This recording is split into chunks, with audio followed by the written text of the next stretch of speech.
Following on from our last video, which was how to create setups within turning, we are now going to be creating toolpaths for turning. There are two main different workflows for creating your toolpaths. Some people jump straight into creating the toolpaths, in which you can see our toolpaths are here. Or some people like to populate the tool library first. The first thing I'll show you is how to create a turning tool. To do this, you need to select this icon up here, or in the drop down, you've got the same option here.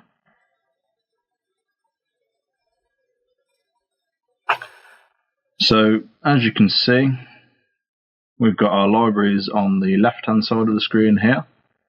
This is the active library now, and we can see we've got both side 1 and side 2 setups in here. And any tools that you have in your library will be displayed here. As you can see, we've got no tools currently, so we're going to make some. To make a tool, you go to this plus symbol in the top left corner here. This then opens up the dialog for the different tools that you can create. The first tool we're going to create is a turning general.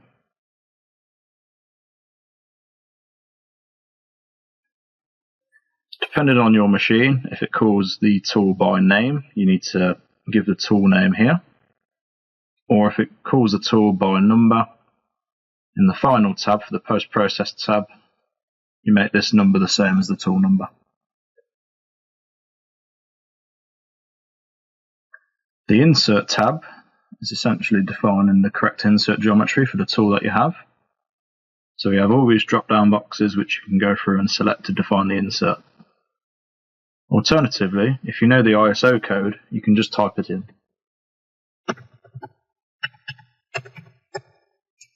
And once you're done typing it in, press enter. This automatically defines the fields for you so you don't have to go through the drop-downs. In the next tab is the holder tab. So in here we can define the actual cutting tool body and change these fields to suit the actual tool we're going to be using.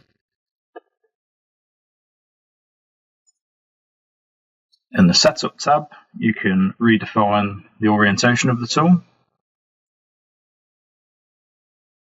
You also have compensation type here.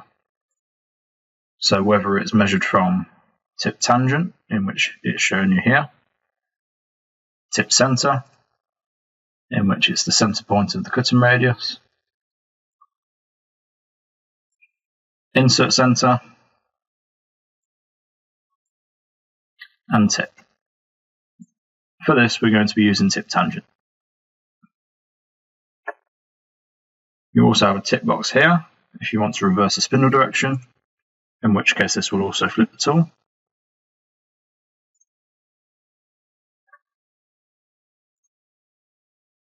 The cutting data tab. So essentially this is where you can define the speeds and feeds for this tool.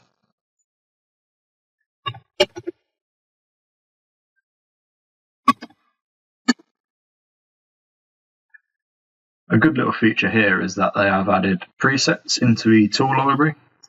So I'll just demonstrate this for you now.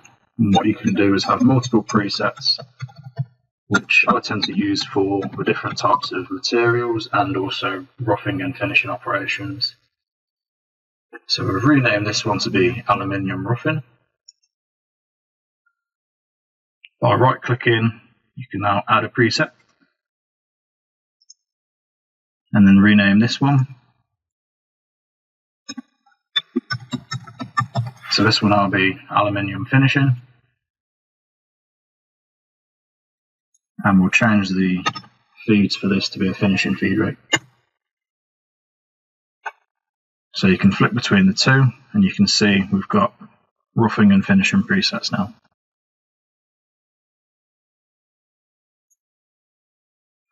In the final tab, as I mentioned earlier, this is where we can define the tool number if the machine calls it up by number.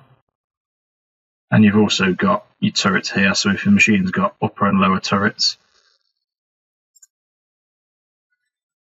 Now we have our first tool. We can now create a turning toolpath. So you can go into this drop down box here and select the toolpath you like. Alternatively, if it's along this top ribbon here, you can also select it from here. So as you can see, the first operation we're going to be doing is a facing toolpath. We're now going to select the tool.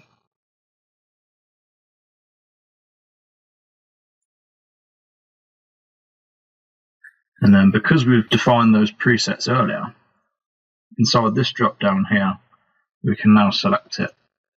And this automatically fills these fields for you. So it does save time in programming if you create presets rather than having to edit these individually.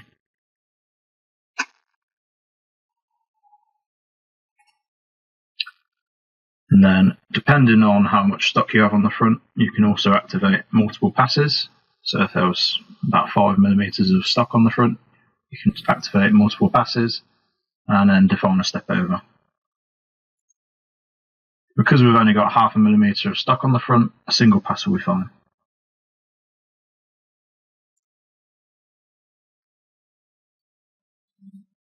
So that's now our first toolpath. What you can do is by right-clicking the toolpath, you can then simulate this.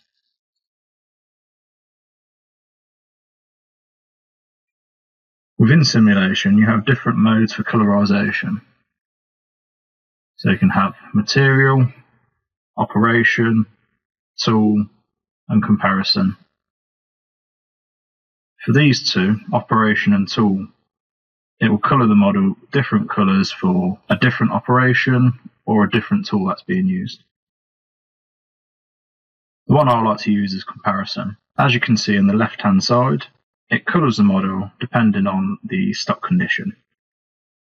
If it's blue, it means it's material on condition, so there is still stock to remove. If it is green, it means it's been cut to size. And if it is red, it means it's been cut undersize or the tool is gouged. For comparison mode, we also have a tolerance here. So it's important to toggle this so that you can actually see if you've cut to size or not. From there, you can select play, and this will then show you where you've machined. And as you can see, it's coloured the front of our part green. This means it's been cut to size.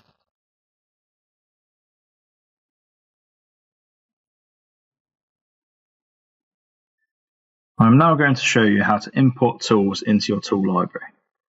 This can be from an existing project that you may have used these tools previously on, in which case you can export them tools and import them into this library. To do this, we need to go into our tool library.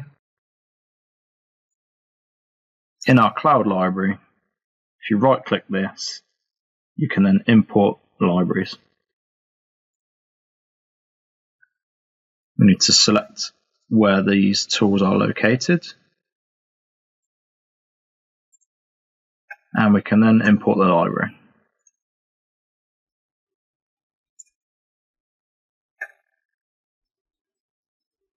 From here, it is the same process as before, where you can just select the tool you desire.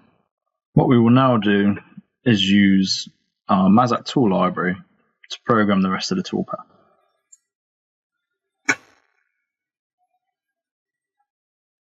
So the next toolpath we're going to do is we're going to program a U-drilling operation, which we're going to drill this center hole, and we will then go in there with a boring bar to open it out to size. To program this U-drilling operation, you can go to the drilling drop down, or you can select this icon as well. We're going to need to select our tool.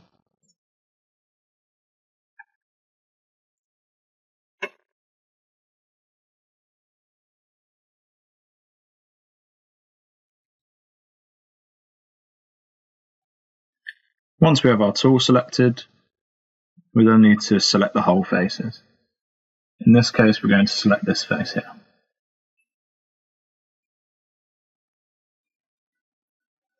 If we then go to our heights tab, We can then specify top height and bottom height and add an offset in here just so it ensures the tool breaks through the bottom of a part. Finally, the last thing to do is go to the last tab, which is the cycle tab. And inside this drop down, there are various different cycles to use. For U-drilling, it's best to keep it on drilling rapid out. So this is just going to plunge to depth and then rapid out the hole.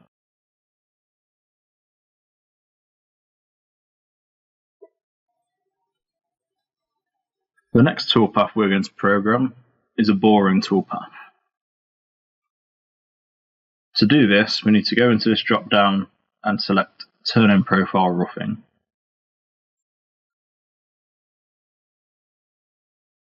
Then we need to select our boring bar.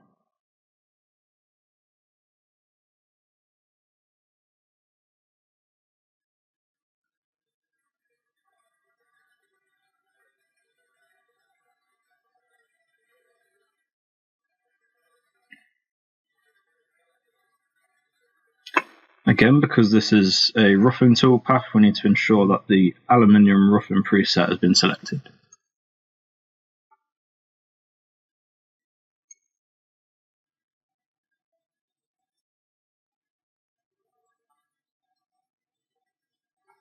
What we can also do here is extend this back selection just so that it breaks through the bottom of the part. To do this, I'm going to put a -1 offset in the back offset.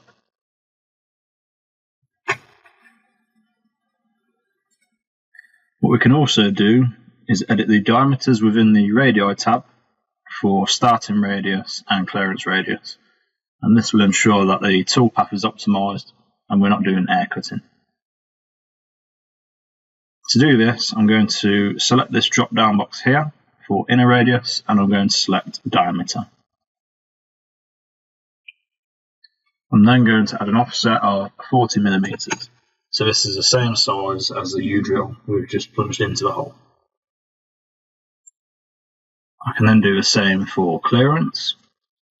However, I'm going to make the clearance diameter 38 millimeters.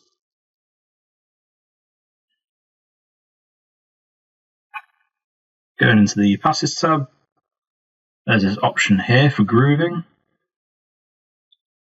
Inside this drop down, I'm then going to select Don't Allow Grooving.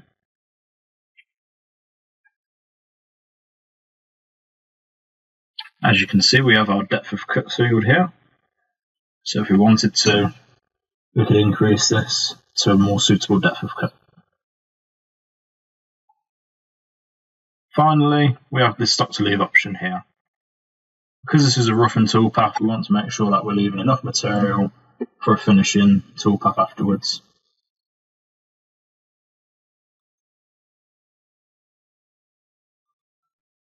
What we can then do is undraw the model and zoom in to have a look at our toolpath. What we can now do is program the finishing toolpath for the bore. So inside this drop down, we can see we have the option for Turn-in Profile Finishing, and this is the toolpath we need. However, what we are actually going to do is something a bit different. We're going to select our roughing toolpath, and if we right click this, we can see we have this option here called Create Derived Operation. So if we go across and we want to select Turn-in Profile Finishing, so what this actually does is it will generate our finishing toolpath using all the information that we specified in the preceding toolpath. The only thing we need to change is our preset here, so it uses the aluminium finishing feeds and speeds. If I go over to the Geometry tab, you can see here that it has remembered our specification for the back offset, and it's remembered the other information we specified, such as the inner radius and the clearance radius. So from here, I can just click OK. This has then generated our finishing toolpath.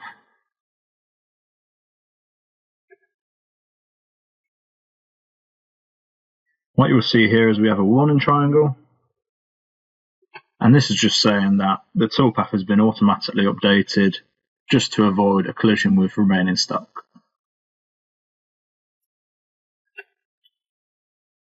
If you wanted to get rid of this warning message, we can go back into our toolpath, and if we go to the last tab, which is the linking tab, there's this option here for same as lead in. If we uncheck this box and then hit OK, this has now cleared the message for us. We're now going to program the turn-in profile roughing for the external diameters. Going to select our profile roughing strategy. We then need to select our turning general tool.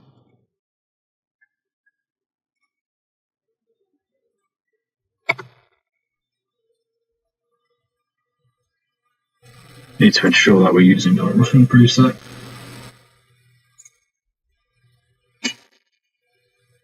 From here, if we wanted to specify a custom back selection, we can do it in this drop down here. Select a selection. We only really need to turn past this point here. So I can select this edge, and then we can put an additional offset in there.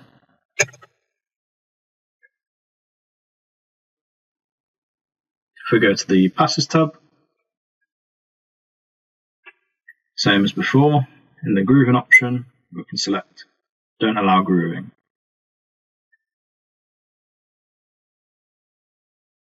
We can adjust our depth of cut, and we can also adjust our stock to lathe.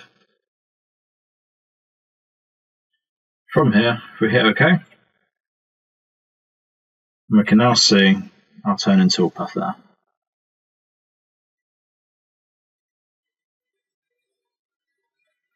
At this stage, I'm now going to simulate the toolpaths and see what sort of condition the stock is in. What you can do is right click the setup and click simulate. And this will simulate all the toolpaths within that setup. You will now notice a difference within the simulate tab, and you can see along this bottom timeline we have multiple breaks, and this is representing different toolpaths. So as you hover over each one, it will tell you what the operation is. This is our facing, this is the U-drill, this is the ball roughing.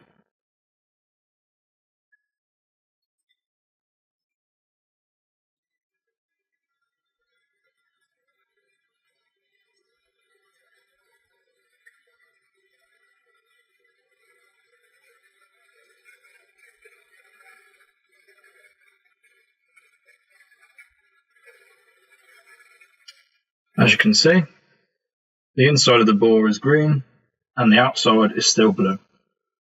So this indicates that there is still stock to remove from the outside.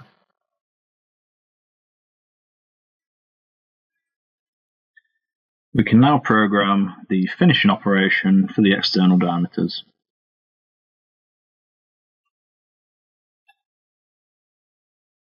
Going to create a derived operation like we did before. And then going to select our finishing tool.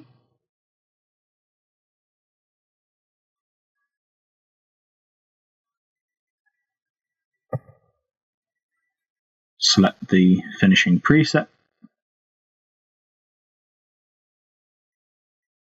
And then realistically, we only need to turn to here, as behind this section, we're going to use a grooving tool. So I'm going to clear this edge selection. I'm going to select this edge and then set our offset back to 0 millimeters.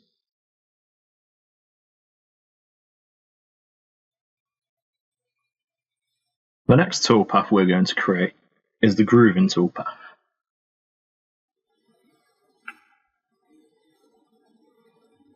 Go into our drop down, we're going to select turn and groove. We're going to select our tool.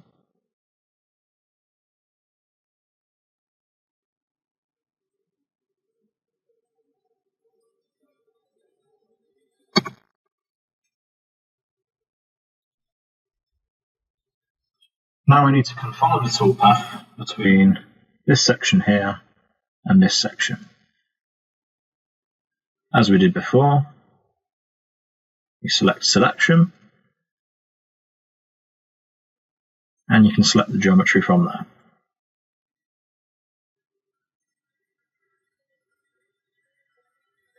What we can also do is activate rest machining.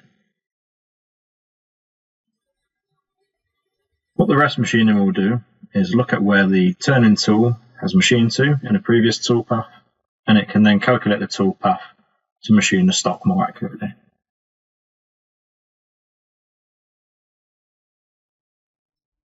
Inside our passes tab, we can specify a finishing pass. For this though, we're going to disable it.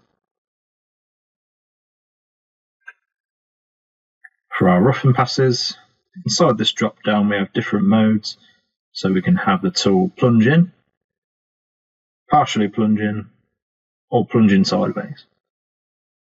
We're going to select the sideways option. Because this is a roughing toolpath, we're going to activate the stock to leave, and we'll ensure that we are machining it to the same stock allowance as what our other toolpath has with it.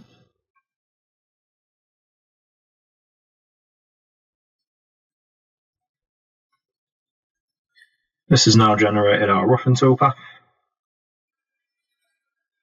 What we can now do is program the finishing toolpath for the groove.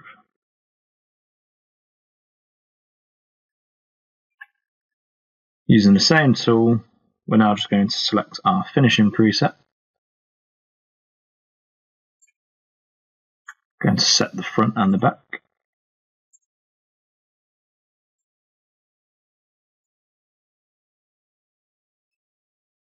And finally, we're just going to deactivate roughing passes.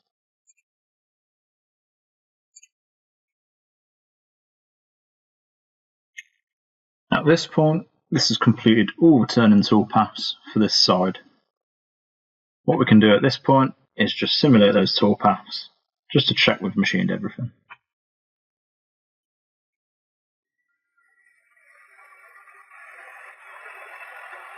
As you can see, all the turn geometry has now turned green. The only blue areas are the areas where we're going to have to use milling strategies. We will complete these in the next video, which is creating turn mill toolpaths.